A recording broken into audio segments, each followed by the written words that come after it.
আপনি জানতে চেয়েছেন নামাজ পড়ার সময় মেয়েদের পা কি ঢাকতেই হবে? পা বের হলে কি সমস্যা আছে?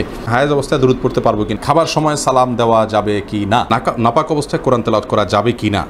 কোনো দোয়া দুরূদ পড়া যাবে কিনা? নামাজের দুই সিজদার মাঝখানে দোয়া পড়ি, তার সাথে আল্লাহুম্মা গফিরলি পড়ি, আমি কি ভুল করেছি জানা? আমি যদি চরিত্রহীন হয় তাহলে স্ত্রী কি তালাক দিতে পারবে? ঘুমানোর আগে বিতির পড়ে ঘুমালে সে সাথে ঘুম ভাঙতে তাহাজ্জুদ পড়া যাবে কিনা? দেখেন প্রতি মানুষের সাথে নাকি একজন জিন থাকে, এই কথাটা কতটুকু সত্য?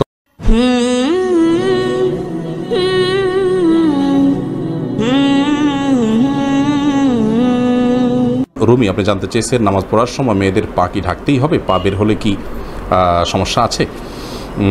দেখুন জাহান রেমি বোন, আপনি যে প্রশ্ন করেছেন প্রশ্নের উত্তরে আমরা এর আগে বারবার বলেছি এবং আমাদের পক্ষ থেকে একটা অঙ্গীকার ছিল এ বিষয়ে স্বতন্ত্র ভিডিও ক্লিপ করার। এখন আমরা সুযোগ করতে পারিনি, আমাদের কাজের তালিকায় অন্তর্ভুক্ত আছে। ইনশাআল্লাহ আমরা যখন সিরিয়ালে আসবে ইনশাআল্লাহ বিষয়ে আমরা স্বতন্ত্র ভিডিও ক্লিপের মাধ্যমে আপনাদেরকে জানাবো। তবে মৌলিকভাবে জানিয়ে রাখি যে বিষয়ে ওলামায়ে কেরামের দুটি মত রয়েছে প্রসিদ্ধ।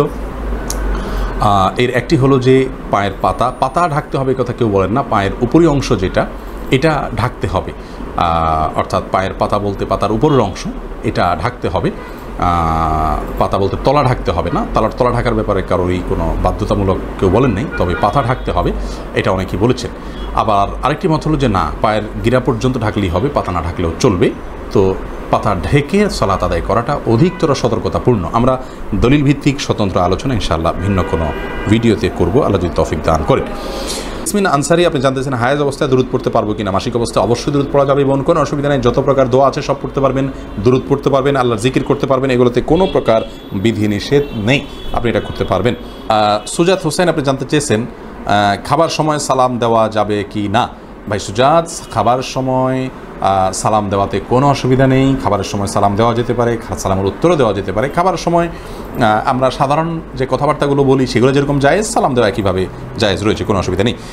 অনেকে মনে করে বা বলে আমাদের দেশে খাওয়া আর নামাজ পড়া সমান, তার মানে নামাজের সময় যেরকম সালাম কালাম চলে না, অতএব খাবার সময় সালাম কালাম চলবে না। এটা আমাদের নিজেদের বানানো হাদিস, কোন হাদিস এরকম কোনো কথা বলা হয় নাই। বরং খাবার খাওয়া অবস্থায় টুকটাক কথাও যেরকম বলা যায়, সালামও দেওয়া জায়েজ আছে। অতএব খাওয়া আর নামাজ পড়া সমান, এই কথা একেবারেই অনর্থক কথা এবং ভুল কথা।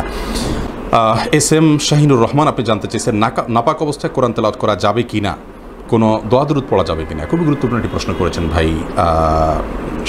শাহিনুর রহমান। দেখুন, নাপাক অবস্থায় কোরআন তেলাওয়াত করা যাবে যদি তা নাপাকিটা থাকে অজু ছুটে যাওয়ার নাপাকি, আর যদি গোসল ফরজ হওয়ার মতো নাপাকি থাকে তাহলে সেক্ষেত্রে কিন্তু আপনার কোরআন তেলাওয়াত করা যাবে না। কারণ রাসূল করিম সাল্লাল্লাহু আলাইহি ওয়াসাল্লামের স্পষ্ট একটি হাদিস রয়েছে যে ওয়ালা ইয়াকরাউল কুরআনা জুনুবিয়্যুন আও কামা ক্বালা আলাইহিস সালাতু ওয়াস সালাম, অর্থাৎ কোনো জুনুবি ব্যক্তি, অর্থাৎ যার গোসল ফরজ হয়েছে, সে কোরআন তেলাওয়াত করবে না। অতএব বড় নাপাকি যদি হয়, যেটা গোসল ফরজ হওয়া, তার ফলে কিন্তু আপনার কোরআন তেলাওয়াত করা যাবে না। কিন্তু ছোটো নাপাকি অর্থাৎ ওযু ছুটলে কোরআন তেলাওয়াত করা যাবে। আর দোয়া দুরূদ এটা সর্বাবস্থায় পড়তে পারবে ইমানদার ব্যক্তি। যদি বড় নাপাকি হয় তারপরেও দোয়া দুরূদ পড়তে পারবে, কোনো অসুবিধা নাই। হবেন স্বামী লিপি নাসরিন বোন, আপনি জানতে চেয়েছেন ভাইয়া নামাজের দুই সিজদার মাঝখানে দোয়া পড়ি, তার সাথে আল্লাহুম্মা গফিরলি পড়ি, আমি কি ভুল করেছি জানাবেন? দেখুন, সলাতে দুই সিজদার মধ্যবর্তী যে দোয়া, এটা আল্লাহুম্মা গফিরলি ওয়ারহামনি ওয়াহদিনি ওয়াআফিনি ওয়ারফানি ওয়ারজুকনি ওয়ারজুকনি, পুরা দোয়াটা পড়বেন। যদি আপনি পুরা দোয়া না পারেন তাহলে যেটুকু পারেন, আল্লাহুম্মা গফিরলি শুধু এটুকু পারেন তাহলে এটুকু পড়বেন, কিন্তু বাকিটা আপনি মুখস্থ করে নেওয়ার চেষ্টা করবেন। অত্যন্ত অর্থবহ কয়েকটি দোয়া এখানে রয়েছে।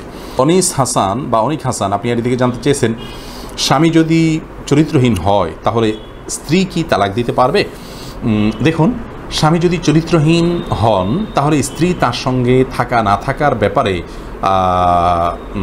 যদি তার ভালো না লাগে তাহলে তিনি আদালতের মাধ্যমে বা যথাযথ নিয়ম অনুযায়ী আদালতের মাধ্যমে তিনি বিচ্ছেদের আবেদন করতে পারেন। অর্থাৎ নৈতিকভাবে সে অধিকার তার থাকে। তিনি নিজে তালাক দিতে পারেন না, মেয়েরা আসলে তালাক দিতে পারে না। আল্লাহ তাআলা তালাকের দায়িত্বটা পুরুষদের উপরে ন্যস্ত করেছেন।